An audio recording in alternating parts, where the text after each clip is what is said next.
Me voy a permitir grabar en este momento, pues para que tengamos nuestro insumo para futuras consultas. Y de pronto hoy, pues como voy a explicarles los temas de nuestro paso uno, quedar alguna duda o algo que ustedes necesiten detallar, pues vamos a tener allí la grabación para revisar este aspecto. ¿Listo? Entonces, bueno, en primer lugar, pues quisiera preguntarles si ustedes están viendo mi pantalla en este momento, si están viendo la presentación. Sí, señora. Sí, señora. Perfecto, muy bien. Listo. Bueno, entonces pues vamos a empezar con nuestra primera webconferencia. Espero pues ustedes ya hayan tenido la oportunidad al día de hoy de revisar al menos la guía de actividades para que podamos estar un poco en sintonía con lo que vamos a hacer en esta actividad que se titula Identificación y caracterización de un problema analítico. Ya vamos a ver a qué hacemos referencia cuando hablamos de un problema analítico para esta fase del curso. Entonces, bueno, justamente estábamos hablando de las fechas que tenemos próximas para nuestros encuentros. Hoy empezamos con nuestra primera webconferencia. Les digo, como somos un grupo de 230 estudiantes, coordinar que no se crucen las webconferencias es realmente muy complicado. Si ustedes tienen varias materias inscritas, es posible que alguno de los encuentros se traslape, pero para ello pues tenemos varias fechas para nuestros CIPAS en las cuales ustedes podrían participar. Alguna fecha que se ajuste a sus tiempos y pues vamos a tener dos CIPAS a partir de la siguiente semana. El martes 17 de septiembre va a ser nuestro primer CIPAS de 6 a 7 de la noche. Yo me encargaré de comunicarles oportunamente el enlace de conexión. Ustedes también verán esta programación en el campus virtual, les aparecerá pues la programación y tendremos un segundo CIPAS el jueves 26 de septiembre, que es la última semana de la actividad. Ese CIPAS va a estar dirigido por el profesor Carlos Andrés Posada, que es el tutor que nos acompaña también en la red de curso de química analítica y pues él nos va a acompañar en ese espacio. Sería muy oportuno que aquellos estudiantes que tienen al profesor Carlos por tutor pues puedan asistir para que también puedan interactuar con su tutor. Pero es un espacio en el que pueden entrar todos. Les digo, yo les comunicaré oportunamente los enlaces de conexión para que se puedan unir a esos encuentros. ¿Cuál es el objetivo el día de hoy? El objetivo es para nuestro encuentro que podamos socializar la dinámica del paso uno. Quizás muchos de ustedes estaban esperando este encuentro para pues saber cómo empezar, ¿no? Entonces yo me encargaré de tratar de explicarles de forma muy detallada lo que vamos a hacer en este paso uno.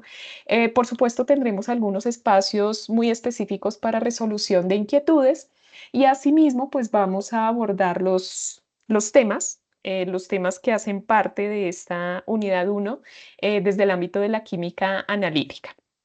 Entonces, vamos a empezar con la dinámica del paso uno. Vamos a hablar de la fase colaborativa, teniendo en cuenta que esta actividad se desarrolla en dos fases. La primera es colaborativa y la segunda es individual. Ya les voy a explicar en qué consiste. Como complemento a esa explicación de la dinámica de la fase colaborativa, les voy a ilustrar la parte teórica que requerimos para esa fase colaborativa. Vamos a hablar de cómo elegir el analito que necesitamos para nuestro problema de estudio. Ese analito está dentro de la industria alimentaria. Vamos a hablar de qué es un plan de muestreo y cómo llevar a cabo un análisis cualitativo de una muestra para poder hacer pues el análisis de ese alimento a partir del analito que vamos a escoger. Ya les explico en detalle esa sección. Vamos a hablar de la dinámica de la fase individual y asimismo vamos a desarrollar un ejercicio muy similar al que se encuentra en la fase individual que les sirva de insumo para el desarrollo de esa fase. Entonces, pues bueno, vamos a empezar con esta agenda. Recuerden que nuestro CIPAS está programado de 6 a 7:30. Si por algún motivo nos llegara a hacer falta alguna explicación, al menos la dinámica de la actividad debe quedar explicada hoy, pero si de pronto nos llegara a hacer falta la explicación de algún tema teórico, la vamos a retomar pues en los CIPAS que tenemos en las siguientes semanas. Entonces, bueno, sé que nuestros estudiantes son principalmente del programa de Ingeniería de Alimentos. y de tecnología en calidad alimentaria, de tal manera que nuestro curso de química analítica instrumental está dirigido a ustedes exclusivamente. Entonces, como está dirigido al área de alimentos, lo que vamos a tratar de lograr en esta primera actividad, en este paso 1, es identificar la metodología de muestreo en el campo de los alimentos. Vamos a identificar cómo preparar una muestra y cómo llevar a cabo el análisis físico-químico de una muestra alimenticia. Esto identificando un problema analítico asociado a esa industria. Ya vamos a ver a qué se refiere ese problema analítico. Entonces, les comentaba que nuestra actividad tiene dos fases, una colaborativa y una individual. Aquí me gustaría conocer no, perdón, en el chat, si ustedes por allí me pueden escribir, si ya han tenido interacción con algunos de sus compañeros del foro. No digo de todos, porque, bueno, sabemos que por la dinámica que tenemos en la universidad, armar grupos colaborativos a veces resulta engorroso, pero en otras ocasiones resulta muy provechoso. Entonces, bueno, pues no sé si ustedes ya han tenido contacto con sus compañeros. Listo, por ahora veo por allí algunos sí, algunos no. Wilson comenta que con ninguno. Importante que para tener esa interacción, pues ustedes también generen su participación en el foro. Yo ahorita les voy a ir comentando cómo vamos a empezar para que ustedes, si no han ingresado al foro, pues hoy puedan hacerlo, vayan generando sus aportes, aportes que pueden generar a partir de esta explicación que les voy a dar y bueno, desde allí empezar a construir la comunicación con sus compañeros. Bueno, quiero empezar con un comercial. Había comenzado con este comercial en una web pasada que tuvimos. Quiero recordarles que desde el curso de Química Analítica Instrumental tenemos un evento grande que se va a desarrollar este 11 de septiembre, es el miércoles. Pues la idea es que si ustedes tienen facilidad en tiempo, el día miércoles puedan unirse. Es un evento denominado Cuarto Workshop de Ciencias Básicas y el día miércoles vamos a abordar técnicas analíticas en química aplicadas al sector productivo. Es un evento bastante interesante, va a tener diferentes conferencistas, vamos a tener también un taller en el que ustedes también van a poder participar y para aquellos estudiantes que puedan asistir al evento que en principio coloco aquí de 9 a 3, pero primero va a ser una franja de 9 a 12 con algunas conferencias y luego una franja de 1 a 3 con un taller. Si ustedes pueden unirse al evento, pues pueden contar con un certificado de participación y por supuesto desde el curso se les dará un incentivo de 15 puntos en la actividad del paso 1 que no sobran. Créanme que no sobran. En el momento de evaluar las actividades, pues pueden subir allí de forma importante su promedio en la actividad. Entonces, chicos, pues esta invitación se las compartiré hoy nuevamente en sus correos, pero para aquellos que estén interesados, pues bueno, les comparto en el chat. Les digo, no es un evento obligatorio, pero sí muy provechoso para nuestro curso. Entonces, aquí les envío el enlace de inscripción. Y el enlace de transmisión, pues este evento va a ser a través de Canal UNAT el día miércoles. Entonces, bueno, ese era un comercial que les quería compartir antes de empezar. Otro comercial pequeñito es que tenemos ya la Programación Nacional de Componente Práctico. Tenemos zonas en las que todavía no se han abierto inscripciones como por ejemplo la zona occidente, Medellín, Dos Quebradas, por ahí me han informado de algunas zonas donde todavía no les sale la inscripción, pero ya tenemos la programación nacional en la página web de la universidad. Muy probablemente las fechas que faltan estarán por abrirse en los próximos días, pero sí es importante que ustedes vayan de antemano conociendo esas fechas, pues como para que se puedan ir agendando. Mientras salen los grupos de inscripción, sé que ya hay muchos estudiantes que están inscritos, incluso algunos ya tuvieron práctica de laboratorio, entonces, bueno, pues aquí les comparto. Gracias, Lady. Efectivamente, tú me dices, en Medellín todavía no ha salido grupo, pero ya ustedes pueden consultar las fechas programadas en su zona para el Laboratorio de Química Analítica e Instrumental. Listo, muy bien. Entonces, listo. Gracias, Ladies, por tu participación. Jenilet. Bueno, veo en general que tenemos ya pues estudiantes que están teniendo interacción con sus compañeros de grupo y bueno, pues eso es importante. Ya les voy a explicar la dinámica. Eh, para todos, esta actividad tiene una ponderación de 80 puntos, es un puntaje bastante significativo en comparación con las otras actividades del curso. Iniciamos ya hace 5 días, exactamente, el 4 de septiembre, y pues la actividad finaliza el martes 1 de octubre. Entonces, pues todavía tenemos suficiente tiempo para ir revisando la guía de actividades, adelantando la actividad. Entonces, bueno, pues yo los invito a que traten de ir avanzando en los temas pues correspondientes de la actividad. Entonces, en este momento ustedes pues ya pueden acceder al entorno de aprendizaje. Vamos a tener un foro de discusión. Ese foro de discusión fue abierto el 4 de septiembre, ya está habilitado hasta el día 1 de octubre. Recuerden que cuando ustedes ingresan al foro de discusión, pues ya van a ver un mensaje inicial, un mensaje de apertura con el paso a paso de lo que ustedes deben realizar. Asimismo, tenemos la carpeta guía de actividades donde tenemos los insumos para esta actividad. Les presento los insumos. Vamos a tener un anexo 1, que es una lectura que ustedes deben realizar para la fase colaborativa. Ya les comparto esa lectura, se encuentra en la carpeta de actividades. Tenemos el anexo 2, que es donde consolidamos el trabajo del paso 1. Ese documento debe utilizarse, dado que no vamos a trabajar en un formato que diseñe el estudiante, sino vamos a trabajar en este anexo 2.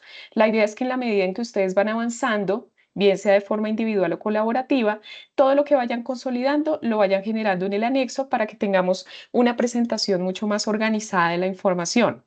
Este anexo 2 también está en el mensaje de apertura del foro. Sí, en ese mensaje de apertura del foro, allí donde ustedes van a interactuar con sus compañeros, van a encontrar por allí en algún adjunto este anexo 2. Y tenemos la guía de actividades y la rúbrica de evaluación. Recuerden que la guía de actividades es fundamental. Ustedes ya conocen la dinámica con los cursos de la UNAT. Viene la explicación detallada de lo que ustedes deben hacer y es de lo que vamos a hablar el día de hoy. Entonces, les acabo de comentar, para nuestra actividad tenemos una fase colaborativa y una fase individual. La fase colaborativa está dividida en 4 etapas. Todas están ligadas la una a la otra.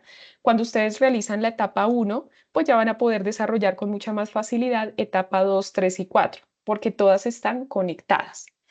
¿En qué consiste la etapa 1? Bueno, antes de realizar la etapa 1, es importante que, dado que es una actividad colaborativa y de acuerdo con los lineamientos de actividades colaborativas de la UNAT, cada estudiante debe asumir un rol dentro de esa fase colaborativa.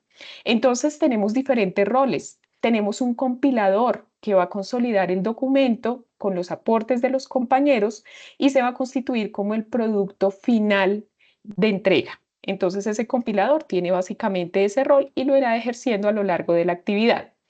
Si algún estudiante del grupo no participa por X o Y razón, porque ustedes saben que siempre van a haber motivos para no participar, ese estudiante, supongamos, aparece en la última semana de la actividad, lo mejor es que ese estudiante trabaje solo.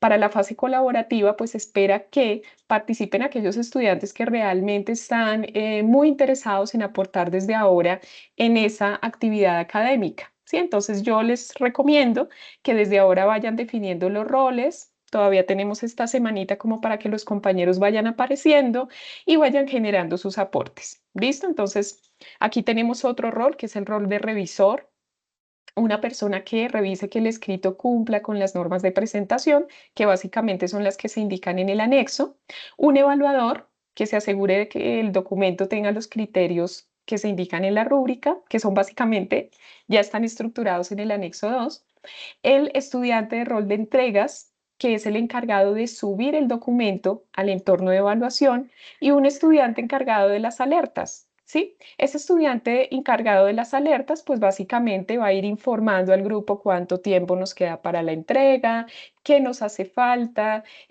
pues como tratando también de organizar el grupo para entregar en tiempo y forma. Ese es el escenario ideal para los roles dentro del trabajo colaborativo. Entonces les digo, si algún estudiante no ingresa, si algún estudiante no aparece, pues se avanza con los que realmente estén comprometidos y estén muy pendientes del avance de la actividad. Entonces, pues esa es como la recomendación. Por supuesto, pues aquí para empezar la fase colaborativa vamos a arrancar con la etapa 1, que se denomina identificación de una sustancia o analito de interés en la industria alimenticia. Aquí es importante pues que tengamos presentes las referencias bibliográficas que nos indica pues la guía de actividades, pero fundamentalmente yo les recomiendo que por favor, si lo pueden hacer hoy, lean el anexo 1 denominado Industria de Alimentos y Analitos de Interés, porque este documento va a ser la base del desarrollo de esa fase colaborativa. El anexo 1 lo tengo por aquí, ya lo descargué. Industria de alimentos y analitos de interés. Además, es una lectura que a ustedes les va a enseñar bastante en su campo de alimentos. Entonces aquí, por ejemplo, en esta lectura, nosotros vamos a ver los diferentes tipos de analitos que se pueden identificar en los alimentos, ¿no? Por ejemplo, miren aquí, nos dicen que hay analitos de interés que son monitoreados con el fin de garantizar la calidad y seguridad de alimentos. ¿Qué analitos de interés tenemos? Bacterias aeróbicas mesófilas, por ejemplo, que son pues un grupo de microorganismos que tienen en común su temperatura óptima de crecimiento. Normalmente esa temperatura va de 30 a 37 grados. Tenemos microorganismos patógenos, bacterias, levaduras, mohos. Esos son algunos ejemplos de analitos, ¿no? Ahorita yo les comparto otros. Bueno, pues en la lectura nos dan como algunos datos acerca de la detección de esos analitos y demás en los alimentos. Y por aquí hay otros analitos químicos de interés. Tenemos, por ejemplo, el estaño, el mercurio, el arsénico, el plomo, el cadmio, que pueden encontrarse también en los alimentos. Estos analitos, particularmente estaño, mercurio, arsénico y plomo, son considerados contaminantes de los alimentos. Deben encontrarse en unas concentraciones muy específicas y que se incluyan dentro de una normativa, dentro de una reglamentación, para que sean considerados como contaminantes. Es decir, no deberían sobrepasar los límites o niveles permitidos. Bueno, aquí pues la lectura nos pone un poco en contexto de en qué ríos, en qué lugares se encuentran esas concentraciones de analitos metálicos y hay una tablita donde nos muestra diferentes tipos de alimentos y los analitos que se pueden determinar en esos alimentos. Mercurio, arsénico, cadmio, tenemos el plomo y están las concentraciones de esos analitos dentro de estos alimentos, ¿no? Hortalizas, legumbres, raíces, carnes, leche, cereales, etcétera. Sí, entonces, bueno, pues la lectura nos contextualiza un poco en cuanto a la importancia de los analitos y los alimentos donde se encuentran. Aquí están las referencias que se utilizaron para esta lectura. Recomendación, dar una lectura inicial a ese anexo 1. Perdón, chicos, me voy aquí a la presentación. Voy a permitirme leer por aquí el chat, permítanme un segundito. Bueno, Lady me dice que no sale la diapositiva. Listo, gracias, Juan David. Me confirmas que se observa bien la presentación. Ahorita les estaba compartiendo el anexo. No sé si vieron el anexo que les compartí. Ok. Lady, gracias. Ustedes me confirman si también están viendo la presentación como a destiempo. Ahorita, por ejemplo, les estoy compartiendo una foto del anexo allí en la presentación. Listo. Bien, parece que estamos bien. Entonces, Lady, revisa tu red. De pronto, si quieres salir y volver a ingresar, pues continuamos. Listo. Entonces, primer paso, recomendación, por favor, lean el anexo 1, que es la base para el desarrollo de nuestra actividad. ¿Listo? Entonces, aquí en la presentación, pues yo les doy como un resumen pequeñito de esos analitos que encontramos, ya hablamos, bacterias, metales pesados, plaguicidas, pesticidas, son los diferentes analitos que ustedes van a encontrar. Entonces, ¿qué es lo que vamos a hacer? Y esta es la parte importante que ustedes van a empezar a desarrollar en el formato de entrega, que es el anexo 2. Como grupo, ustedes van a tener que llegar a un consenso para el analito con el que ustedes van a trabajar a partir de la lectura realizada. Entonces, ¿qué deben elegir aquí? En primer lugar, ustedes deben identificar un analito de su interés, pero ese analito debe estar presente en algún tipo de alimento. ¿A qué me refiero? Les voy a compartir un ejemplo por aquí, creo que les tenía un ejemplo. No lo tengo, creo que lo tengo más adelante. Solo para mostrarles un ejemplo, ya me devuelvo un poquito en la presentación. Digamos, el grupo llega al consenso en que les gustaría trabajar con plomo en frutas tropicales. Recuerden que la elección que ustedes hagan debe encontrarse en el anexo 1, ¿sí? Debe encontrarse tanto el analito como el alimento.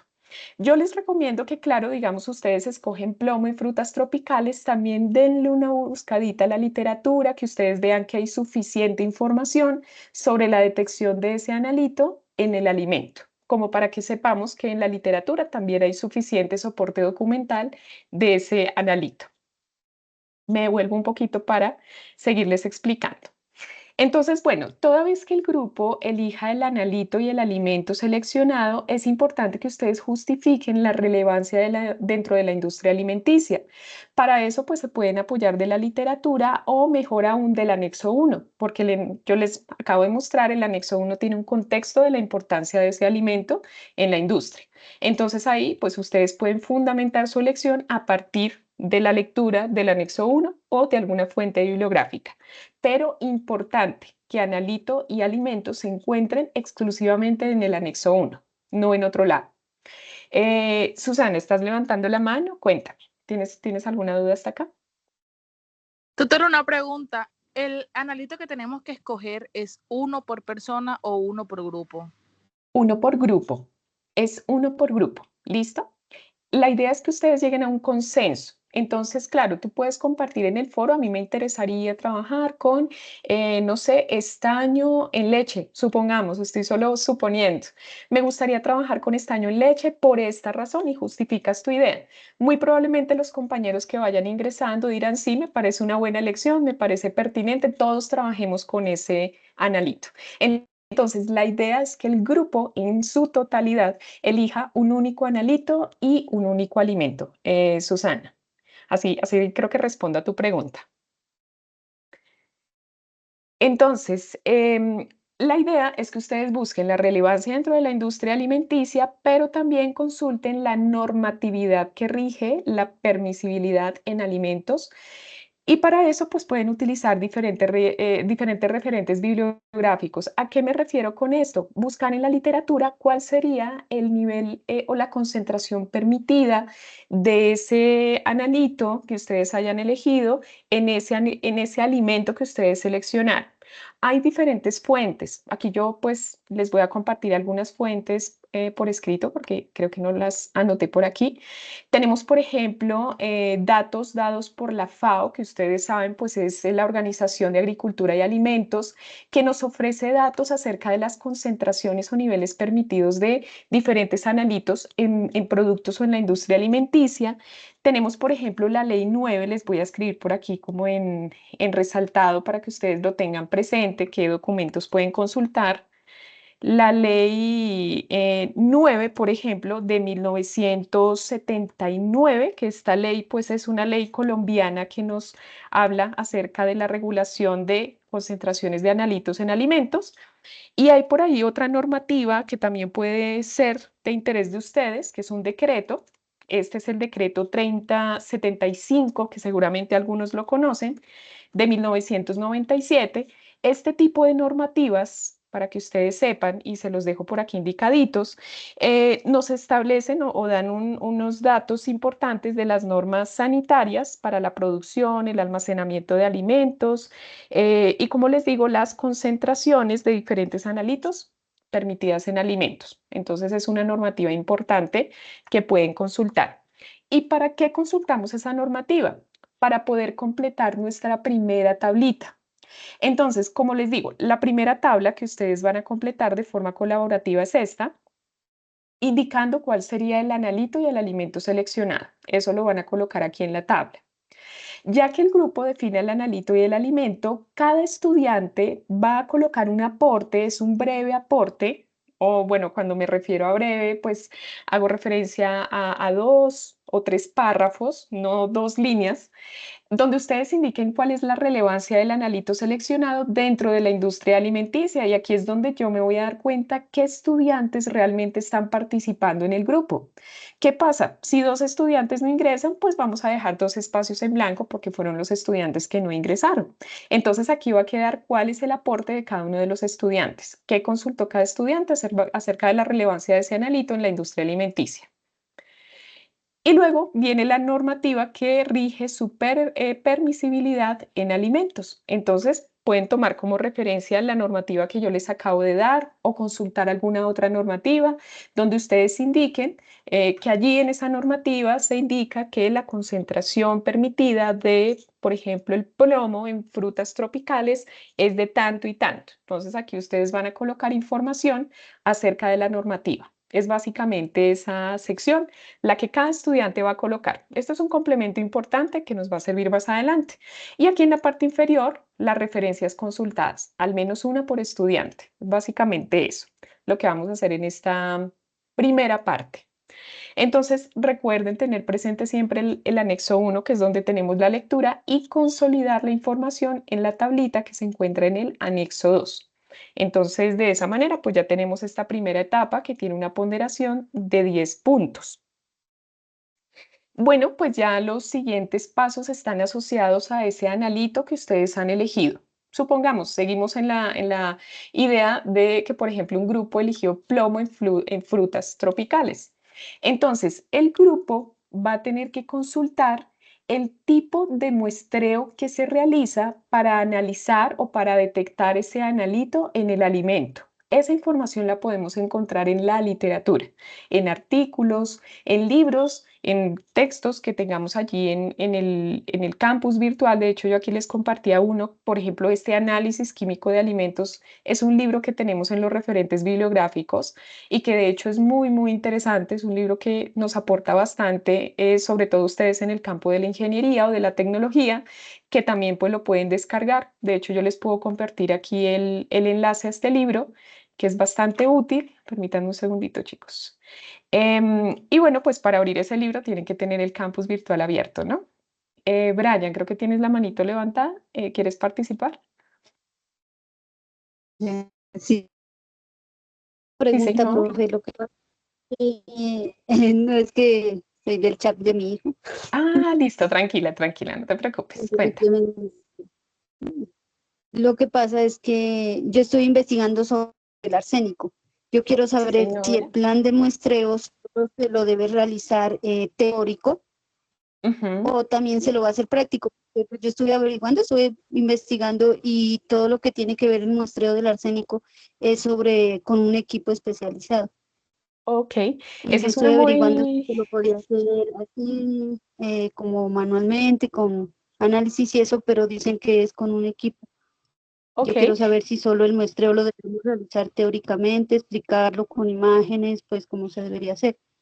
sí, solo teoría, solo teoría. Gracias, profe. Aquí, bueno, gracias a ti por la pregunta y muy pertinente porque esta parte no la vamos a llevar a la práctica, pues por supuesto tenemos ya nuestro componente práctico donde vamos a ver esto mismo, pero el tipo de muestreo que ustedes van a identificar, yo ahorita les voy a hablar acerca de los tipos de muestreo, va a ser de tipo teórico. Toda la consulta que ustedes van a hacer va a ser teórica, se pueden ayudar de libros, se pueden ayudar de artículos científicos y la información la consolidan en la tabla. Esta tabla está diseñada para que el grupo aporte de manera única. Esta ya no está dividida por estudiantes, entonces la idea es que ustedes como equipo, yo he visto de forma muy organizada que ya muchos están abriendo grupitos de WhatsApp, están abriendo grupos de Teams, lo cual me parece muy adecuado porque pueden trabajar en sus tiempos, o sea, ya pueden definir como los tiempos que les quedan mejor para trabajar, pues pueden distribuirse esta parte y tratar entre todos de enriquecer la literatura para poder consultar estos ítems, pero todo es teórico, ¿listo? Por aquí vi otra manito levantada, chicos. ¿Alguien si quiere aportar? Creo que, ¿cuál fue la mano que vi levantada? Perdón. José Vicente, aunque había visto una Profe, antes. Dime, José profe, Vicente. yo tengo una duda. Sí, señor, Eh, cuenta. digamos que la duda está en el aporte colaborativo. Yo preguntaba si los compañeros ya aparecieron en el foro. En mi grupo apenas ha aparecido una compañera. Listo, sí, Y señor. si uno tiene que escoger se me fue la paloma, Analito. un analito, y Sí, nos tenemos que señor. poner de acuerdo, y aparece un tercero, no sé, el 15, el 20, pues ya estamos atrasados. Sí, señor, exactamente. Y bueno, era lo que les comentaba al inicio. Mi recomendación como grupo es que ustedes traten de ir subiendo sus aportes, al menos de la justificación del analito esta semana. Y bueno, si ya no aparece nadie, trabajan solo los que están, bien sean dos, bien sean tres. Hay grupos donde ya tengo a los 5 sincronizados, pero si no aparecieron, ustedes avanzan solitos. Es una actividad que está diseñada para que la pueden desarrollar incluso dos o tres. No se preocupen, no quiere decir que toda la recarga de trabajo caiga sobre uno solo, porque Ujú. es un trabajo que fácilmente se puede diseñar entre dos o tres. La idea, como te digo, es tratar de que esta semana aparezcan los compañeros, pero si no, ustedes pueden ir avanzando solo dos y al final presentan su entregable solo con los nombres de los dos. Nosotros como tutores verificamos quiénes están participando, entonces pues obvio si llega alguien, de pronto se cuelga del trabajo sin autorización de sus compañeros, pues ese trabajo efectivamente debe ser sancionado porque eso ya es plagio. Entonces esa es como la dinámica, José. Ah, ok, gracias. Listo, sí señor. Y bueno chicos, una pregunta más y continuamos. Andrés, cuéntame. Andrés. Profe, buenas noches, compañeros, buenas noches. Buenas noches, Andrés. Eh, Profe, pues yo tengo dos preguntitas. Bueno, una es relacionada con lo que decía el compañero anteriormente. Perdón. Señor. Entonces, digamos, si transcurre la semana y pues no aparece ningún compañero, está la opción también de realizar el trabajo individualmente, tanto la fase Claro que colaborativa. sí. Ujú. Ok, Claro que bueno, sí. por el otro lado, aún no he revisado el anexo 1, pero pues de acuerdo a lo que venimos hablando y lo que su merced nos ha explicado hasta el momento, un analito de mi interés sería los microorganismos patógenos, no sé, en los lácteos, quesos o leches, Ujú. quizás. ¿Es Excelente. válido o recaemos solo sobre metales pesados en alimentos? No, no, no, de hecho es válido porque si te diste cuenta en el anexo, también tenemos microorganismos en la parte inicial. Por aquí les comenté, mira, tenemos bacterias aeróbicas mesófilas, microorganismos patógenos, que ahí está la lección que tú me indicas, aeróbicas facultativas, o sea, tenemos una muy buena opción de analitos que ustedes pueden elegir. Y como tú lo comentabas, si ves que los compañeros no aparecen, pues ahí sí, chicos, no nos vamos a poner a esperarlos, pues la idea es que, les digo, estamos en un proyecto, una actividad académica, entonces la idea es empezar a trabajar. Entonces puedes avanzar de forma individual, claro, no hay ningún problema. Pero sí, creo que con eso respondo a tu pregunta y está muy interesante el analito que escogerías, porque hay muy buena información en la literatura sobre ese analito y el alimento. ¿Listo? Listo, muchas gracias. Listo, sí, señor, con gusto. Y bueno, Luis, una pregunta más y ya ahorita más adelante respondo más preguntas para poderles seguir explicando. Luis, te escucho. Sí, profe, yo creo que ya mi pregunta está respuesta. Fue la Ok. segunda pregunta que hizo el compañero, que si después escoge un alimento, en este caso el lácteo o la carne, Ujú. y hacerle el proceso de a ver si tienen algún metal, algún Exacto. procedimiento. Sí, porque ahí, o sea, la guía que usted pasa, hablan también de los metales, Ajá. pero también al principio hablan de microorganismos. Exactamente. Tú puedes Entonces hacer. estaba confundido porque pensé que había que hacerle solamente, era, en este caso, Metales a los pesados. microorganismos. Perfecto, Luis. No, Y, tú eliges el analito que desees. y en este caso, profe, disculpe, en la actividad 1 hay que escoger uno, ¿cierto? Sí, es perfecto, todo el grupo colaborativo. Pero todo el grupo colaborativo tiene que hablar de ese mismo, de Ujú. ese, Exactamente, Luis. Bueno, tenías un poquito o tienes un poquito de distorsión ahí en el sonido, pero sí, la idea es que el grupo colaborativo elija un único analito y un único alimento para que en función de eso desarrollen la fase colaborativa. Ok, perfecto. Lo que pasa fue que ingresé un poquito tarde, profe, porque estaba en otra clase, entonces Ajá. no pude ver la explicación del Ah, ok. punto 1, o sea, de la parte colaborativa 1. Ah, Entonces no vi listo. qué explicó ahí, pero muchas gracias. Listo.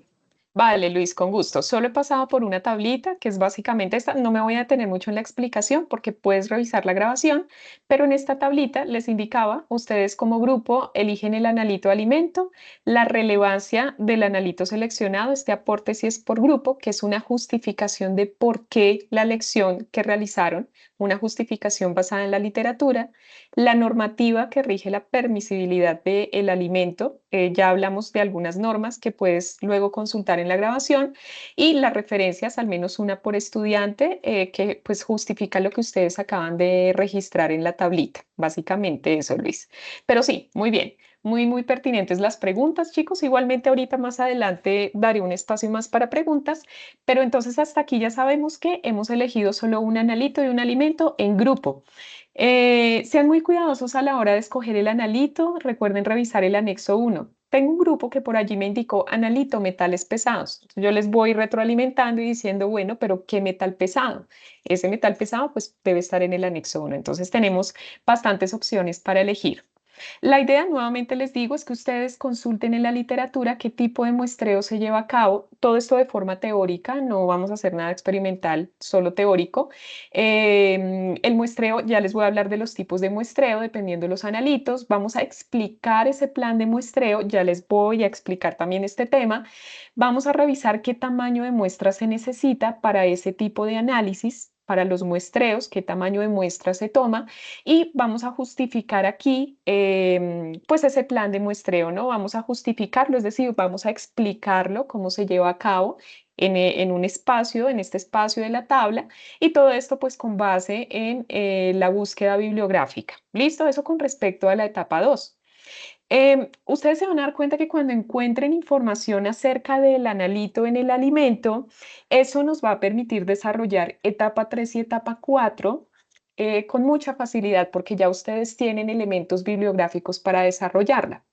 En la etapa 3, ustedes lo que van a hacer es describir las características y las propiedades físico-químicas de la muestra de alimento, es decir, van a consultar las características de la muestra, ¿sí? Normalmente cuando se lleva a cabo un muestreo, la toma muestreal de algún alimento, pues la muestra debe tener o cumplir con ciertas características. Por ejemplo, si es un metal pesado, pues la muestra muy probablemente tendrá que encontrarse o bien sea en estado sólido o en estado líquido, o debe prepararse una disolución. Bueno, pues ustedes van a consultar las características de la muestra. Ya les voy a explicar un poco esa parte teórica. Y van a consultar las propiedades físico-químicas de la muestra en cuanto a características como por ejemplo su pH, su densidad, algunas propiedades importantes que nos permiten describirla desde el punto de vista cualitativo. Y bueno, pues colocan las referencias que hayan consultado para esta parte de describir las características y propiedades de la muestra de alimento. Y por último, la etapa 4 consiste en lo siguiente. El grupo debe generar un mapa mental. Por eso les digo, es muy importante que se organicen como grupo, porque de pronto ustedes pueden distribuirse las etapas y al final, pues revisar el material que todos tienen y tratar de, pues, dar lo mejor como equipo en esta fase colaborativa. La etapa 4 se denomina, bueno, aquí el equipo propone un análisis cualitativo previo según las características del analito y la muestra. Entonces, teniendo en cuenta las características físico-químicas que el grupo consultó en la etapa 4, pues ustedes van a proponer diferentes análisis cualitativos, como por ejemplo la evaluación de la textura de la muestra, del color, del olor. Hay diferentes análisis que se pueden realizar en las muestras de alimentos. Y esto nos va a permitir conocer a fondo ese sistema de estudio que ustedes han seleccionado. Entonces, en función de esto, pues ustedes van a desarrollar un mapa mental. De hecho, allí en la guía, en el anexo, perdón, les compartimos, esto está en la rúbrica también, un enlace de la forma como se pueden construir los esquemas o mapas mentales. Y aquí ustedes van a resumir los diversos análisis cualitativos necesarios para evaluar el sistema seleccionado. Sí, esa información la van a reportar en el anexo 2 y con eso terminaríamos la fase colaborativa. Por supuesto, esas son las 4 etapas que integran la fase colaborativa, pero yo les voy a explicar un poco cómo están orientadas estas fases desde el punto de vista teórico, ¿no? Hasta aquí nuestra actividad ya tiene 40 puntos. Si ustedes se dan cuenta, si es una actividad de 80 puntos, pues esperaría que la fase colaborativa tenga 40 puntos y la fase individual otros 40 puntos. Sí, exactamente, Wilson, tu pregunta. Entonces, ¿siempre va a ser mejor que el analito sea un agente patógeno en alimentos? No necesariamente, Wilson. O sea, aquí no vamos a considerar cuál es mejor o cuál es peor, porque realmente de todos los analitos hay información. Lo importante es que el grupo elija un analito, puede ser biológico, puede ser químico. Químico me refiero pues a los metales pesados. Entonces, no, digamos, no hay ninguna preferencia en cuanto es mejor o no, porque también hay muy buena información para metales pesados en cuanto a análisis físico-químicos de muestras, tipos de muestreo, todo lo que ustedes necesitan. Entonces pueden consultar bien sean analitos biológicos o químicos, no hay ningún problema. Lo importante es que se encuentren en el anexo 1, ¿listo?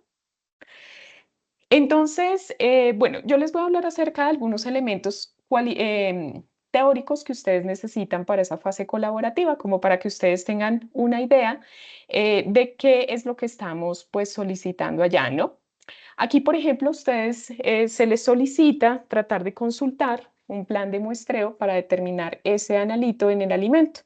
Entonces debemos tener en cuenta que, bueno, pues un plan de muestreo es básicamente el análisis químico que se realiza en la mayoría de ocasiones en una pequeña fracción de alimento. Normalmente siempre se toma una fracción representativa del material de interés. Por ejemplo, cuando son líquidos solo se toma una cantidad muy pequeña de mililitros, cuando son sólidos cantidades pequeñas de gramos, incluso en cantidades traza. Y por ejemplo, pues bueno, dependiendo la composición de esa muestra o fracción, nosotros vamos a reflejar la composición de todo el material. ¿Listo? Vamos a tener resultados significativos. Entonces, bueno, ¿cómo desarrollamos un plan de muestreo? Aquí les comparto un ejemplo y ustedes se van a dar cuenta que cuando hayan seleccionado su analito y su alimento, van a encontrar en la literatura planes de muestreo muy similares a estos, ¿no? Que les pueden servir pues para el desarrollo de la fase colaborativa. Entonces, bueno, en el plan de muestreo, ¿qué es lo que hacemos? Primero definimos el problema. ¿Cuál es nuestro problema? Identificar un analito en un alimento. Eso es lo que ustedes van a definir como grupo en la etapa 1. Luego elegimos el método para el análisis de ese o la detección de ese analito en el alimento. Para ello, entonces, lo que se debe desarrollar en primer lugar es una toma de la muestra, y algo así me comentaba al inicio una de sus compañeras, que olvidé preguntarle el nombre. Ella me decía que ya ha consultado en la literatura que el análisis de el analito, que se entiende un metal pesado, se hace con equipos específicos, por ejemplo, equipos de absorción atómica, de espectrofotometría UV, etcétera. Entonces, pues ya ustedes consultan cómo se lleva a cabo el análisis de la muestra, ¿no? Entonces, lo primero, se lleva a cabo la toma de la muestra, luego se lleva a cabo la transformación de la muestra, esas son operaciones previas. Y ya que se transforma la muestra, pues esto nos permite la adquisición de datos.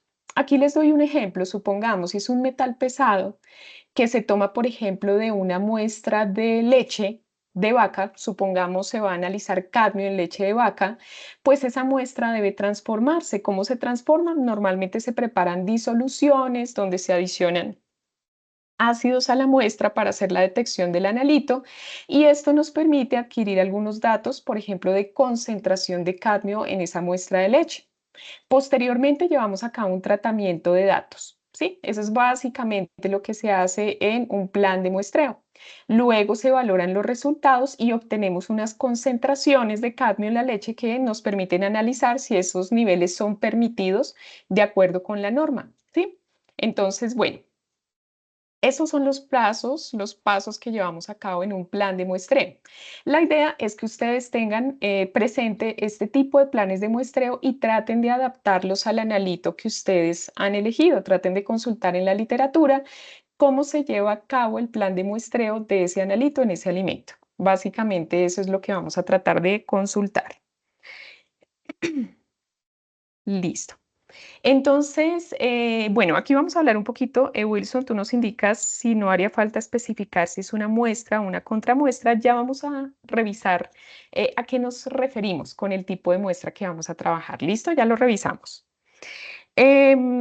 Listo, Susana, tú me preguntas, ¿el plan de muestreo tiene que hacerse en forma de esquema? No necesariamente, digamos que esta parte no se indica como tal en la guía de actividades, pero el plan de muestreo que ustedes indiquen, bien sea como diagrama, bien sea como escrito, debe mostrar claramente cómo llevar a cabo la detección del analito en el alimento a través de un plan de muestreo. Entonces, bueno, ya vimos que este es el proceso mediante el cual se obtiene una fracción representativa y este pues, proceso se denomina muestreo.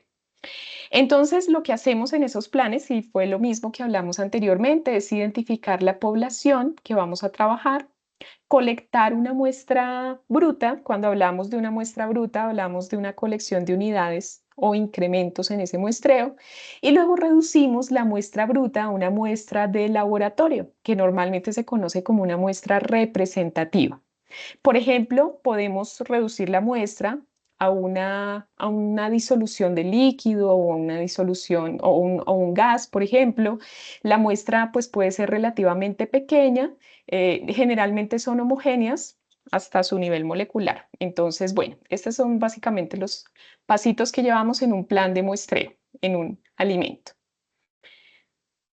Entonces, bueno, ya de forma un poquito más detallada, y este es también otro ejemplo de plan de muestreo para que ustedes tengan presente, identificamos la población por analizar, luego colectamos de manera aleatoria n partículas o n muestras para poder obtener una muestra bruta de lo que vamos a analizar, luego disminuimos el tamaño de la partícula de la muestra bruta y homogeneizamos, ¿sí?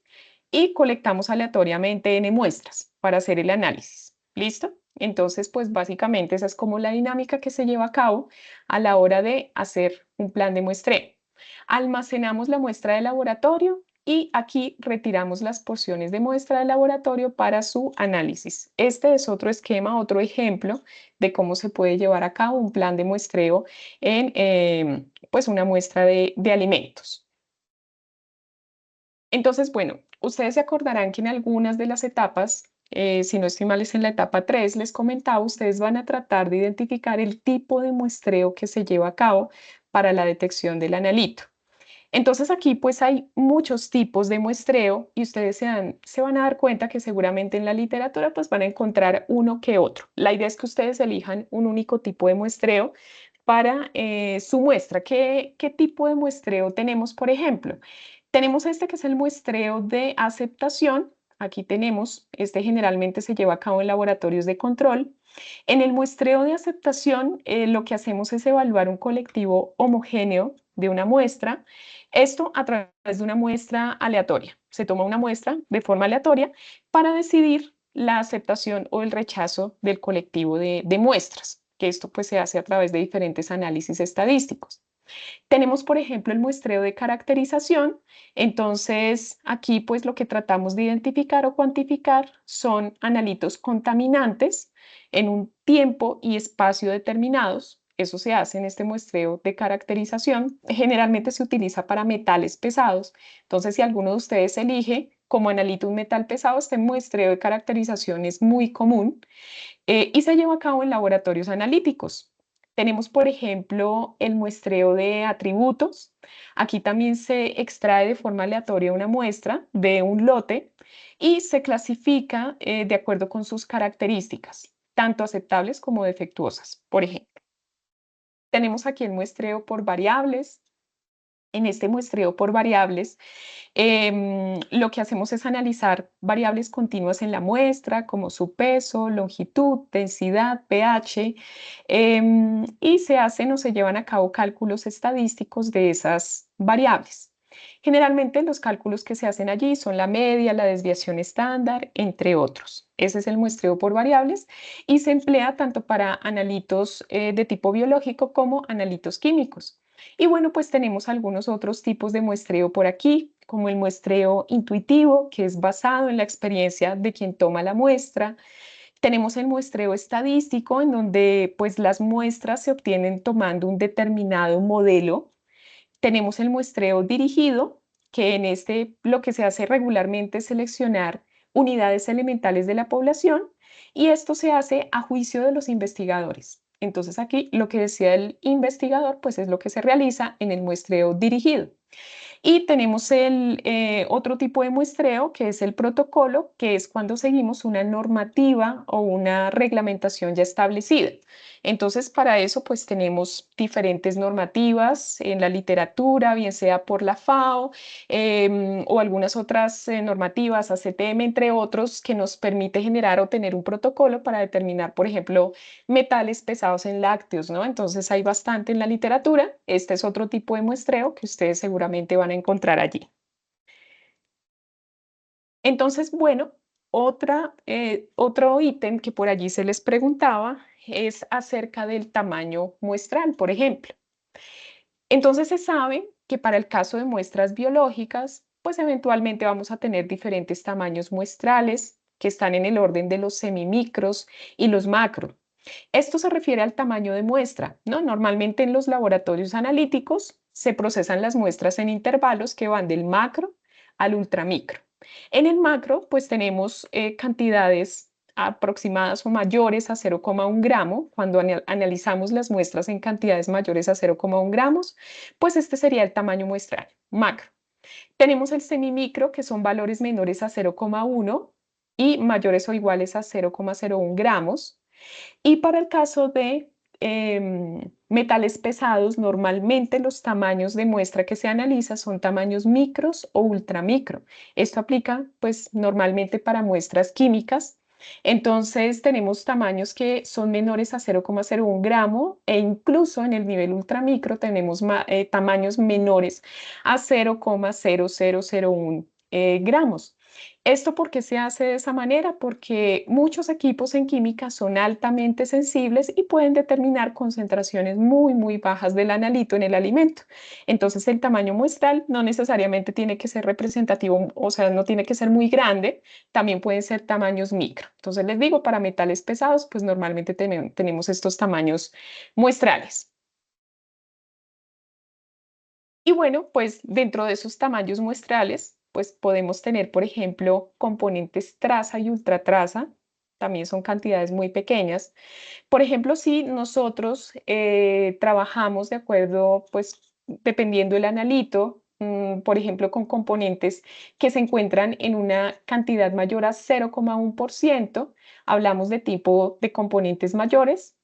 Y ya cuando son menores al 0,1%, pues podemos hablar de componentes menores, traza o ultratraza.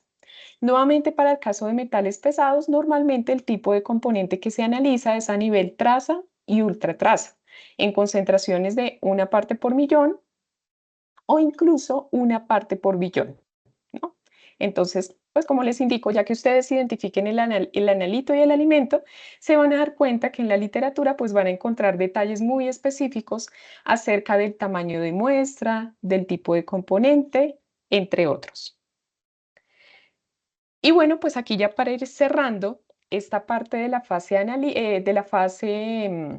de la fase colaborativa, a ustedes para el desarrollo del mapa mental, ¿sí? Del mapa mental que les indiqué de la etapa 4, pues ustedes van a tratar de identificar qué tipo de análisis se le pueden realizar al alimento en función del analito que ustedes han seleccionado.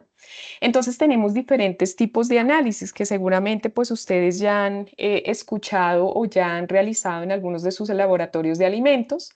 Tenemos, por ejemplo, el análisis, perdón, organoléptico, ¿sí? Todas estas son técnicas analíticas comunes para el análisis de alimentos.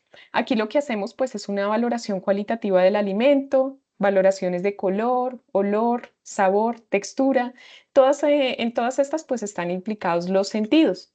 Tenemos el análisis físico-químico, donde se pueden llevar a cabo pruebas de pH, actividad del agua, humedad, entre otros. Entonces aquí esto ya nos permite no solo tener una valoración cualitativa, sino también cuantitativa, por ejemplo, del analito presente en el alimento. Listo, exactamente, Wilson. Esto tiene que ver con el mapa mental, es decir, ustedes pueden consultar diferentes tipos de análisis que les permitan elaborar un mapa mental y que nos permita ver cómo se podría llegar a analizar el alimento en función del analito seleccionado. Entonces, ¿qué más podemos hacer con los alimentos? Pues podemos hacer análisis de toxinas, tanto de origen biológico como micotoxinas, toxinas botulínicas, fúngicas, etc. Y podemos hacer análisis de mercurio, plomo, metales pesados. Esos, pues digamos, son algunos tipos de análisis que se pueden realizar o métodos analíticos que se pueden llevar a cabo con los alimentos. Y bueno, por último, también dentro de estas técnicas analíticas, pues están los análisis microbiológicos. La idea es revisar si estos alimentos o se pueden estudiar toxinfecciones alimentarias en esos alimentos, comprobar si esos alimentos tienen presencia de microorganismos nocivos para la salud. Por ejemplo, para aquellos que van a elegir analitos de tipo biológico, pues con toda seguridad encontrarán análisis microbiológicos que van a ser un insumo importante para poder desarrollar el mapa mental. También dentro de esos métodos analíticos están los estudios de vida útil, ¿sí? En cuanto al tiempo en que el producto puede mantenerse sin sufrir algún cambio significativo y estudios nutricionales de grasas, proteínas, sal, azúcares, valores energéticos, entre otros. Entonces recuerden, pues la idea es que ustedes traten de consultar algunos de estos tipos de análisis en la muestra de alimento que ustedes han elegido y que les permita construir su mapa mental, básicamente como para que ustedes lo tengan presente. Son algunas generalidades. ¿Listo? Entonces, nuevamente recordarles, por favor, leer el anexo 1, que va a ser de mucha utilidad para el desarrollo de esa fase colaborativa. Y otra recomendación también es que traten de trabajar de forma colaborativa. Yo he visto por allí estudiantes que ya han compartido algún enlace de WhatsApp para que puedan crear algún grupo y de esta manera todos puedan ir aportando.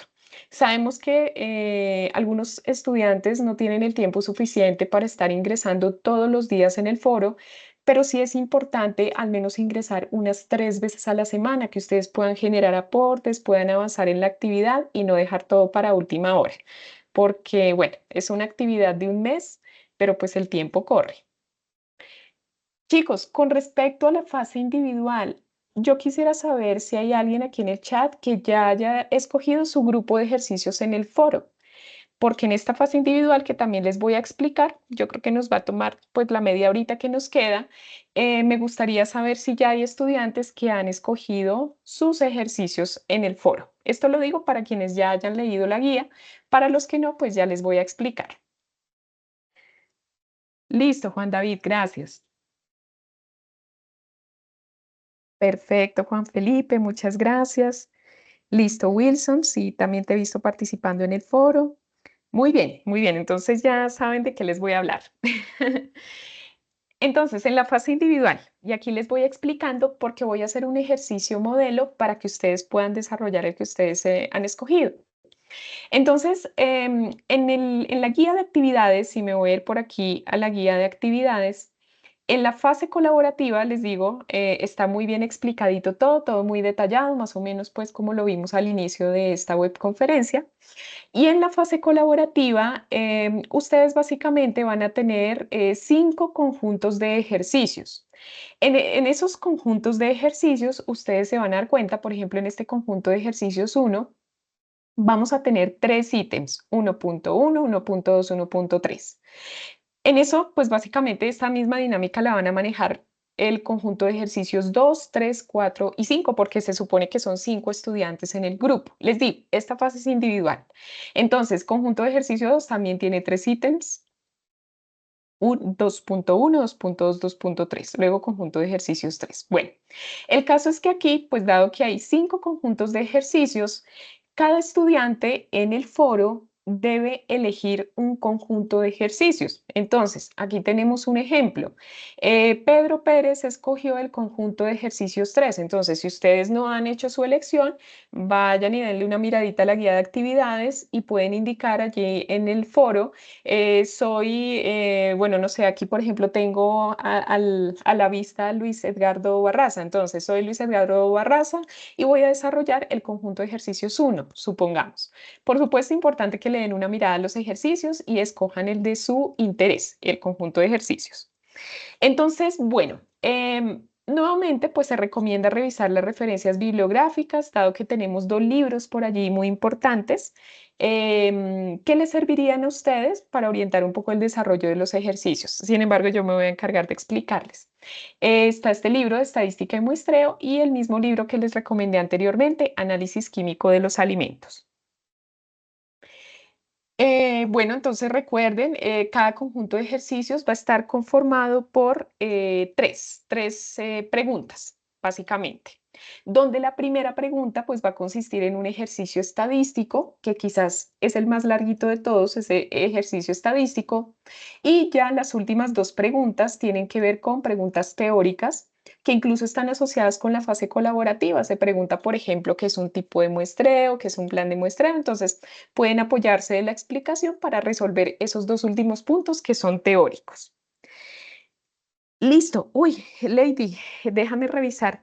Tú me dices que en tu grupo colaborativo aparecen 10 estudiantes, no me digas. Ahí, ¿cómo haríamos ese punto individual? Bueno, eso es raro, Lady, que hayan 10 estudiantes en un grupo, nunca me ha pasado.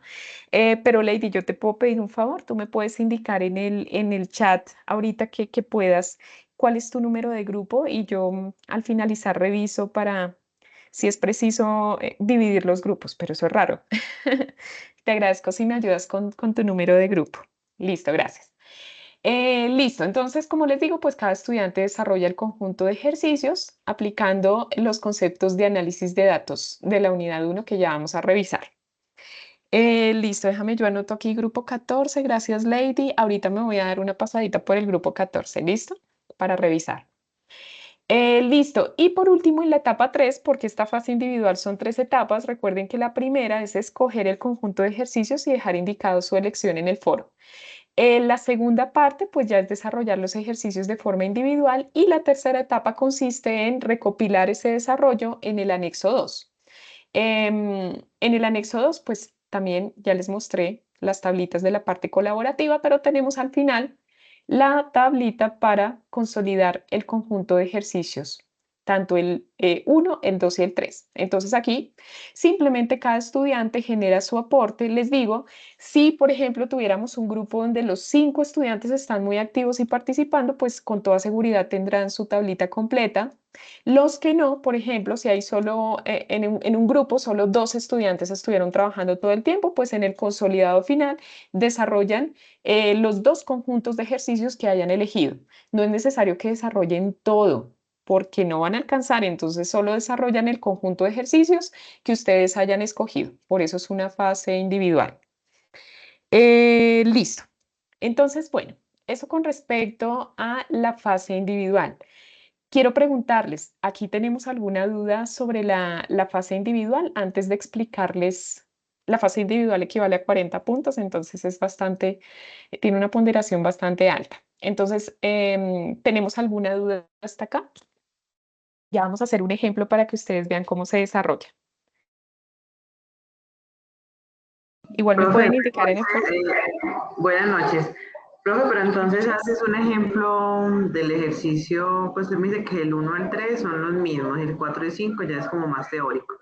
Entonces harías 1 y 1 de cada, pues de uno de esos, para Sí, uno señor. saber cómo hacer como el 4. Pues a mí me tocó el 4. Ah, listo, Entonces, listo. Vale, no te preocupes. Entonces, sí. Bueno, gracias a ti. Yo les voy a explicar el desarrollo estadístico de un ejercicio muy similar, o sea, realmente es un ejercicio que tiene similitud con todo el conjunto de los 5 ejercicios y ya para la parte teórica ustedes hacen la consulta, que son 2 preguntas nada más. Entonces yo me voy a enfocar como en esta partecita. ¿Listo? Entonces, listo, muchas gracias por tu pregunta. Jamie me dice, ¿no se puede trabajar toda la actividad individual? Bueno, Jamie, pues si por algún motivo ya por temas personales y demás te facilita mejor individual, puedes hacerlo. Ten en cuenta que si haces eso, toda la fase colaborativa debes desarrollarla tú sola, toda la fase colaborativa. Y ya la fase individual, pues solo haces tu conjunto de ejercicios. ¿Listo? Esa es como la dinámica. Bueno, yo les recomiendo, pues como tenemos todavía paso 2 y paso 3 que tienen la misma dinámica colaborativa individual, si logran comunicación con su grupo desde ahora, pues eso podría facilitar actividades futuras. ¿Listo? Pero no se preocupen, pueden trabajar individual, no hay ningún problema. Listo. Vale, Jamie, con mucho gusto. Listo, entonces, chicos, para poder desarrollar el ejercicio que vamos a hacer ahora, que es un ejercicio de tipo estadístico, necesitamos conocer dos conceptos y ya te doy la palabra, Wilson. Y es el concepto de precisión y exactitud. Estos son fundamentales para cualquier análisis estadístico de datos. ¿Listo? Y ya se van a dar cuenta ustedes que el análisis estadístico que vamos a llevar a cabo está asociado con estos dos conceptos, básicamente. Wilson, cuéntame. Cuéntame qué pregunta tienes. Sí, profe, es que a la hora de la entrega me quedó una duda. O sea, si aparte de la parte individual, todos se registran en un solo trabajo y se hace una sola entrega de la parte individual de todos y la parte colaborativa de todos, en caso de que haya habido colaboraciones, ¿verdad? Exactamente. O sea, si por ejemplo, Wilson, en tu grupo participaron 3 y todos están trabajando, en la parte colaborativa todos participan, pero en los ejercicios cada uno hace su conjunto de ejercicios, pero al final entregan un único documento donde consoliden su fase colaborativa y la fase individual con sus ejercicios. Entonces, la idea es que si te organizas como grupo, entreguen un único documento, ¿sí? Tanto Ok, con ok, las gracias. dos fases. Vale, Wilson, con gusto. Listo. Y por aquí me dice Laura una pregunta más. Profe, disculpe, aún con el tema del analito, en el caso de escoger microorganismos en productos cárnicos, ¿hay que especificar la bacteria patógena, E. coli, o no hay que especificar? Laura, entre más específicos seamos, considero que se puede encontrar mayor información. Si tú consideras y tienes información suficiente de la bacteria que quieres analizar, lo puedes hacer. Yo les recomiendo que para esa partecita de los microorganismos, pues coloquen al menos el tipo de microorganismo que van a trabajar y aquí déjame devolverme, supongamos, simplemente pueden colocar, sí, microorganismos patógenos como analito. Pero te digo, si quieres ser más específica, podrías colocar microorganismos patógenos y entre paréntesis el microorganismo que vas a analizar. No está nada mal, ¿listo? Lo importante es que tu analito se encuentre en el anexo 1, como para facilitar allí la elección, pero lo puedes hacer. Jenilet, me dices que en tu grupo aparecen 7 compañeros. Vale, Laura, con mucho gusto. Jenilet, si me dejas indicado en el chat el número de grupo, te agradezco y yo ahorita reviso esa situación. No sabía que teníamos grupos mayores de 5, entonces tengo que revisar. Te agradezco si me dejas por ahí tu número de grupo.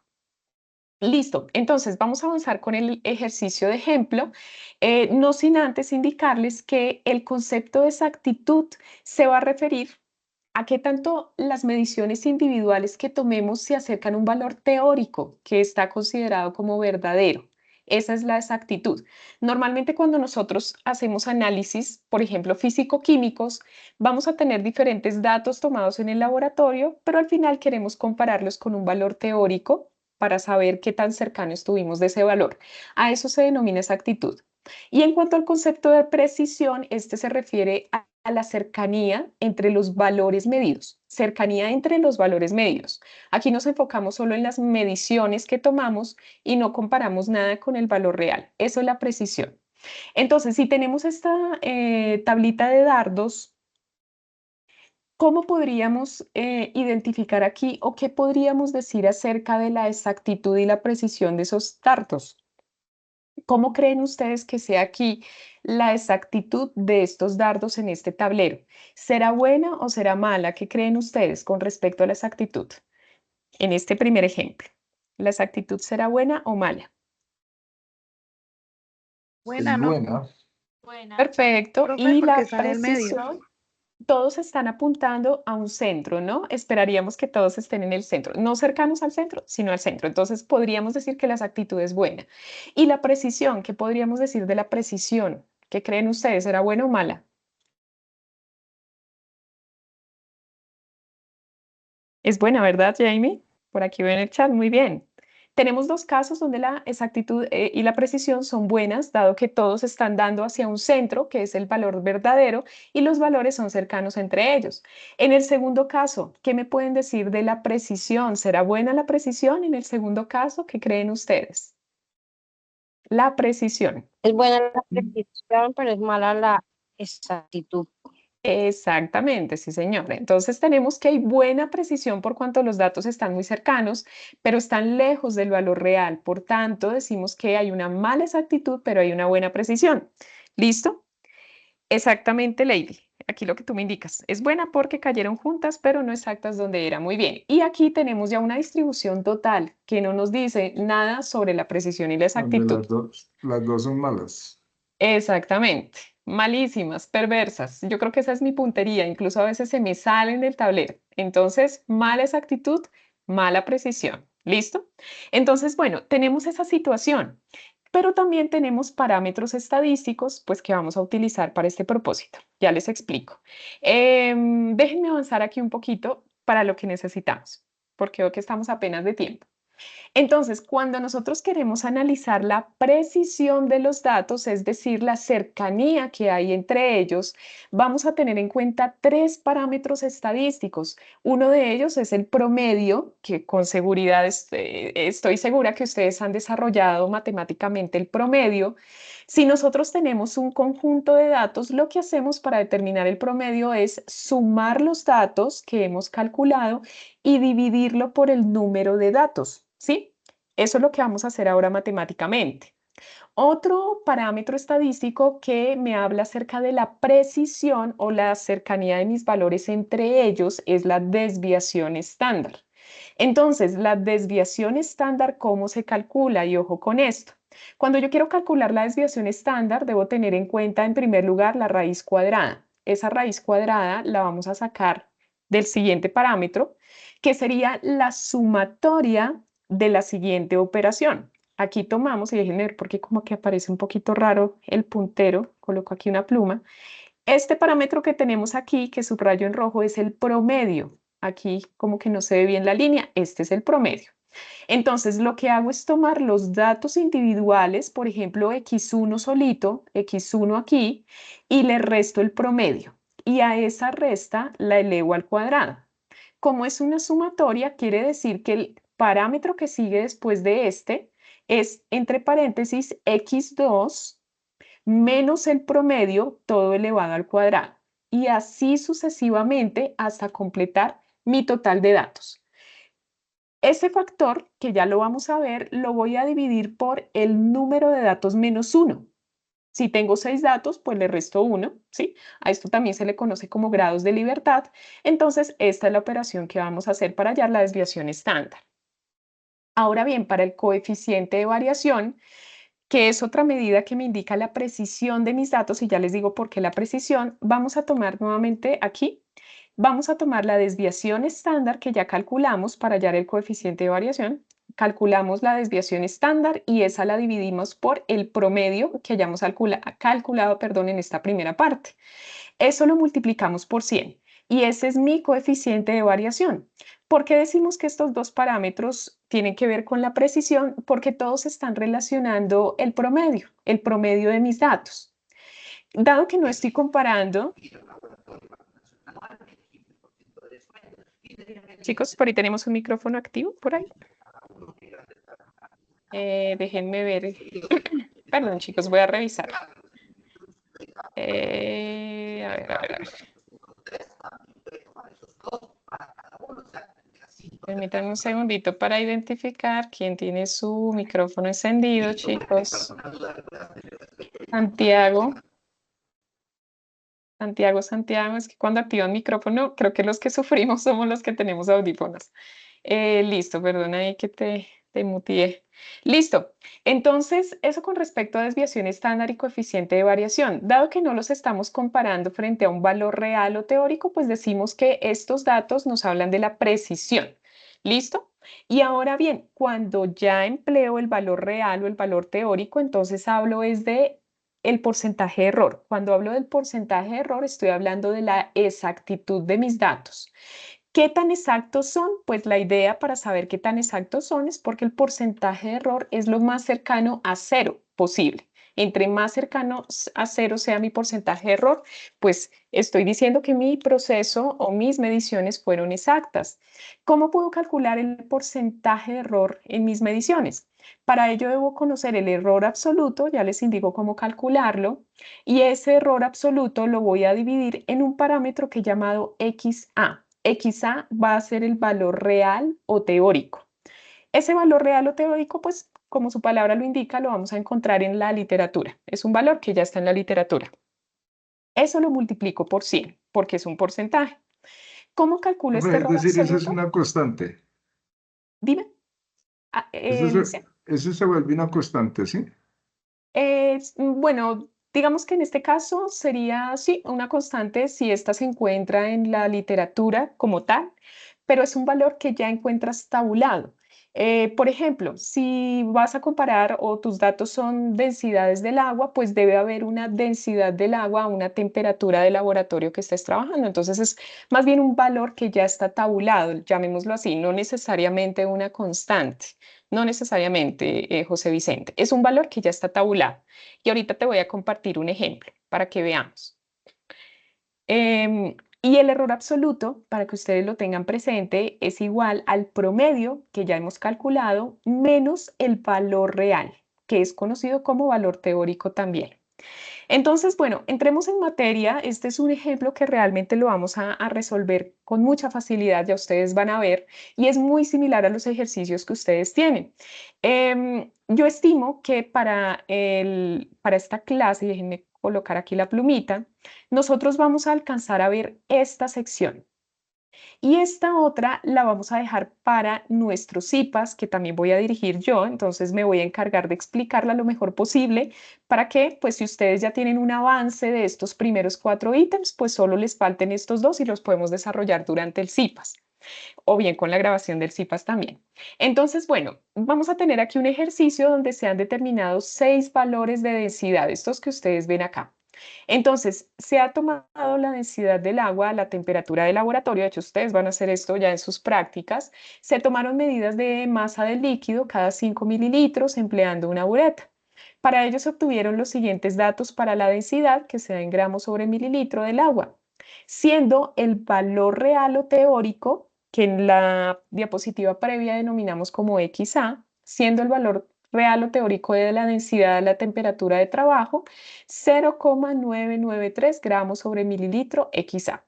Este sería entonces nuestro valor teórico, ¿listo? El que vamos a utilizar para calcular qué parámetro. ¿Ustedes me recuerdan de estos parámetros dónde utilizamos el valor real o teórico? ¿Se acuerdan? ¿En cuál de estos parámetros utilizamos el valor real o teórico? El error, el porcentaje de error. Exactamente, sí, señoritas. Error absoluto y porcentaje de error relativo, porque este nos habla de la exactitud, por tanto es el único que se va a comparar con este valor real. Entonces, bueno, pues entremos en materia. Vamos a hallar el promedio estadístico de nuestros datos. ¿Cómo hallamos el promedio estadístico? Sumando todos los datos y dividiéndolo en el número de datos, que si ustedes se dan cuenta son 1, 2, 3, 4, 5, 6 datos. Entonces, ¿qué hacemos en este promedio? Tomamos todos nuestros datos y lo dividimos en 6. Aquí me gustaría, bueno, son varios números, pero si ustedes me pudieran ayudar a corroborar este resultado, yo les estaría altamente agradecida, al menos para el promedio, porque del promedio dependen los otros 2 datos que vamos a determinar. Entonces, si alguno de ustedes tiene por ahí su celular o su calculadora, aquí les dejo el dato y les doy un minutico para que por favor me ayuden a calcular ese promedio. A ver cuánto nos da.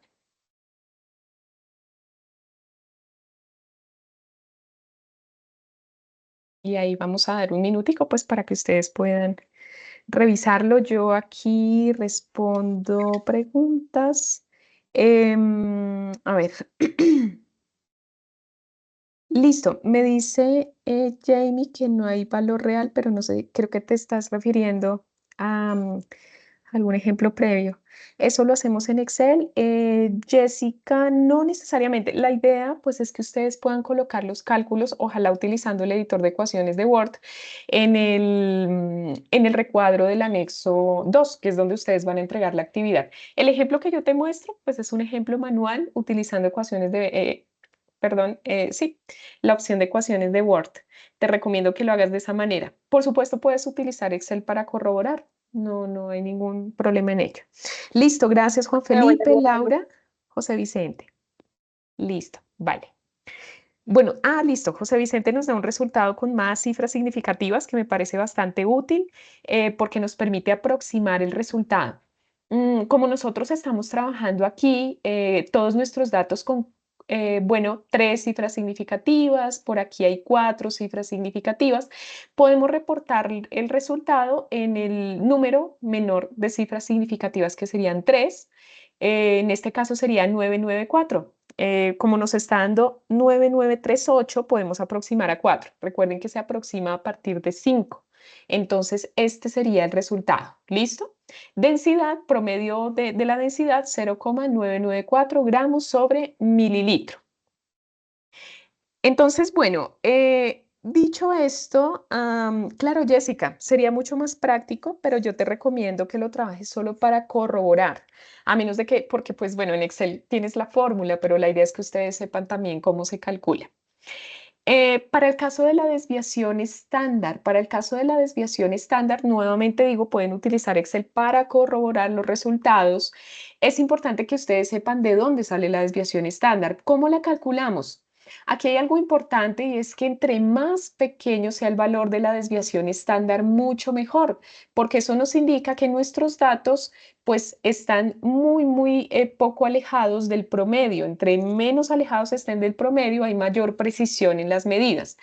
Por supuesto, no los voy a poner a hacer este cálculo, pero quiero mostrarles que para hallar la desviación estándar, ustedes toman el dato primero, o sea, digamos, este sería X1, que lo tenemos acá, ¿sí? Y le vamos a restar el promedio. Recuerden que el promedio es 0,994. Eso lo encerramos en paréntesis y lo elevamos al cuadrado. A esto le vamos a sumar el dato 2, que es 0,986, aquí lo tiene, y le restamos el promedio elevado al cuadrado, así sucesivamente. Todo esto es una sumatoria de esos factores del valor o del dato que nos están dando en la tabla menos el promedio elevado al cuadrado. Esa sumatoria, para que ustedes lo tengan presente, la vamos a dividir en n-1, ¿se acuerdan? Entonces, si tenemos 6 datos, pues le restamos 1, entonces todo lo dividimos en 5 y le hallamos la raíz cuadrada. Que no se les olvide la raíz cuadrada, porque luego pasa que hacen toda la sumatoria, dividen, pero no hallan la raíz cuadrada. Y es muy importante.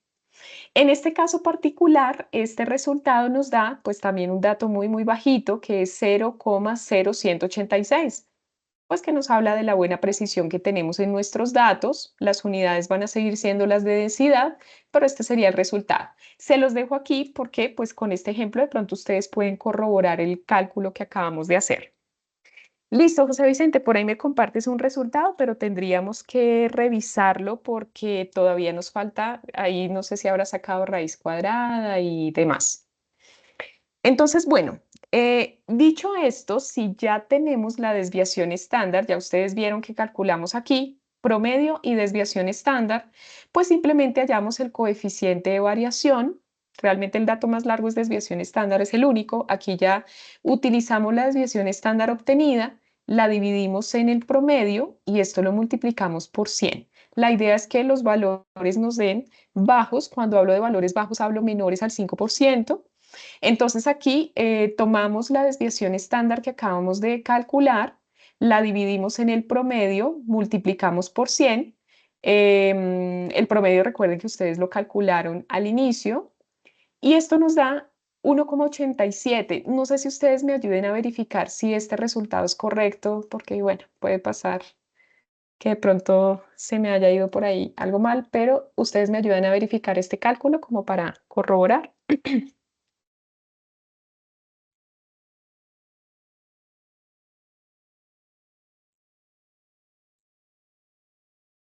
Está bien, tutora.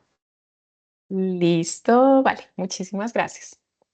Gracias por tu confirmación. Tenemos entonces el coeficiente de variación.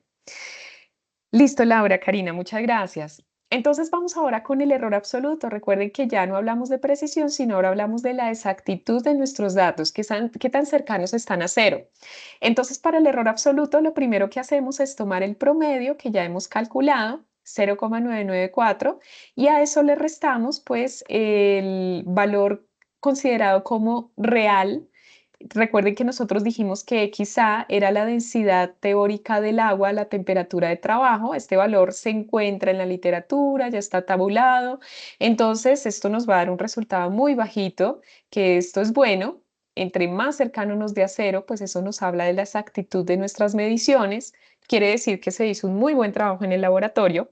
Eso nos da 1 por 10 a la menos 3 gramos sobre mililitro, porque en este caso el error absoluto pues tiene unidades. Entonces tenemos aquí este resultado, que está bastante bien.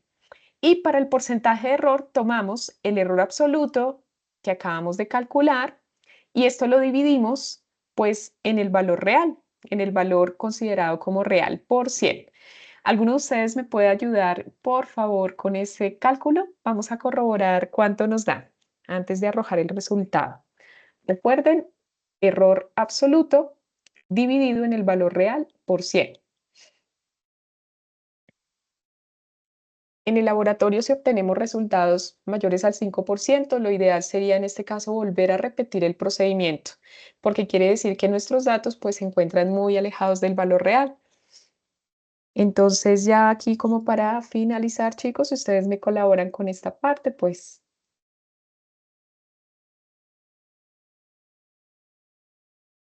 les agradezco. Listo, Juan Felipe, muchas gracias. Tú nos dices que 0,100, 0,100. Vamos a ver si hay algún resultado más como para corroborar. Gracias, Juan Felipe. Recuerda, en este caso, Juan Felipe, que el resultado sería un porcentaje. ¿Listo? Perfecto. Bueno, José Vicente nos dice 0,107. Eso nos indicaría que hay que aproximarlo. Déjame ver, 0,993. Ok, sí, entonces en este caso podríamos dejarlo como 0,101, por tanto el número que seguía era el 7, se puede aproximar a 1. Perfecto, listo, muy bien. Entonces, bueno, hasta aquí como ustedes ya vieron, tenemos 4 parámetros: promedio, desviación estándar, coeficiente de variación, error absoluto y porcentaje de error relativo. Es bastante bajo, lo cual nos habla de la exactitud de nuestras mediciones. Entonces, bueno, para el CIPAS que vamos a hacer próximamente, les digo, vamos a abordar la prueba Test Student, que sería pues el análisis que vamos a hacer ese día. Nos vamos a enfocar en la prueba Test Student y vamos a trabajar el estadístico Q de Dixon. A partir de este mismo ejemplo, pues estas pruebas se hacen para hallar el nivel de confianza de los datos, cuál es el rango de confianza de mis datos. Entonces vamos a hacer un ejercicio con estas dos pruebas. Yo les recomiendo que para ese CIPAS ojalá ya traigan hecho pues al menos esta primera parte de su ejercicio y ya con eso tenemos elementos para que ustedes incluso a la par que yo les voy explicando pues vayan haciendo su ejercicio. ¿Listo? Entonces, bueno chicos, como ya tenemos las 7:30, vamos a dejar hasta acá. Yo quiero agradecerles a todos por su participación, por estar ahí muy activos en la webconferencia y como les digo, vamos a programar el CIPAS de tal manera que sigamos resolviendo inquietudes de esta actividad. Por lo pronto los invito a ir avanzando. Recuerden que si por algún motivo se les dificulta el trabajo colaborativo, pueden trabajar de forma individual. Listo, Rafael, gracias. Gracias a ustedes. Catherine, gracias por tu mensaje. Laura, una feliz noche para todos. Carlos, ya les comparto, solo para confirmar, yo les voy a compartir la agenda de CIPAS. Aquí rápidamente les comparto fechas si quieren tomar algún pantallazo. Aquí está. Estas son las fechas. Próximo martes 17 de septiembre de 6 a 7. Probablemente nos extendamos media horita más, pero ahí nos vemos. Martes 17 de septiembre. Listo. Muchas gracias, Lady. Gracias. Ya ahorita verifico lo de los grupos de más de 5 personas. Gracias por avisar. Chicos, una feliz noche para todos. Muchas gracias. Igualmente, feliz noche, profesora. Gracias. Feliz noche. Gracias, Oscar. Feliz noche. Wilson, para responderte, déjame ver. Sí, Wilson, son 3 sesiones de laboratorio presenciales que ya están definidas en la programación. Listo, gracias Andrés, gracias a ti. Feliz noche. Gracias, Wilson. Feliz noche.